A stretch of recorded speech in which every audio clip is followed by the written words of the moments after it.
Rêwresmên ayînî hatine geran li dêra Marg û Gîs li gundê Tilskov li bakurê deşta Mosul bi amadebûna piraniya xelkê gundê navhatî û piştî dawî hatina evan merasîman salîbeka 14 metrî hate daliqandin ku dihête nyasîn mezintirîn salîb li deşta Mosul.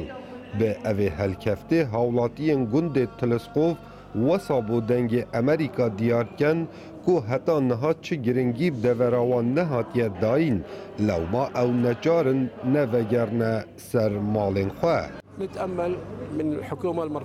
ام داخوازش حکومت ناوندی و یا حریم دکن که گرینگی بدنوی گندی جالی خدمتگزاریان و بزودترین دم جبو که او خیزان آوره بونه حریم کردستان و بغداد دا که بزودترین دم وگرن سر مالین خواه. ما قربو بکن جبر کو تشتک دمالا مدا نمایه. تشتک نینه ام لسر رونین ما مالن خواه پاقش کرنه بله والانه.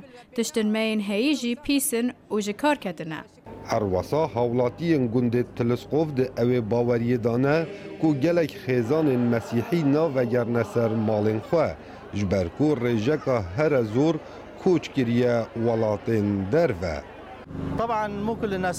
بگومان خلک همی ونا گرن جبر کو پرتر نیو مسیحیان کوچ کرن دربه عراقی جبر کو گلک دم چو بشتی خلک آواره بون لوما به هیویه که جم خلکی دروز بو او دل سارمان لوما به هیوی بون کو وگرن سر مالن خو فقدوا الامل بالعوده الى مناطقهم ده هت زانین کل ریکفتی 14 مها 8 سال 2014 دا گند تلسقوف هاته چول کرن و ریکفتی 6 مها 8 کتت بندس حالاتا جگدارین داعش و پشتی هاتیه آزاد کرن جلای هیزین پیشمرگی و حتا نها بتنه 45 خیزان و گریاین سر مالین خواه. کاو عمر دنگ امریکا دشتا موصل.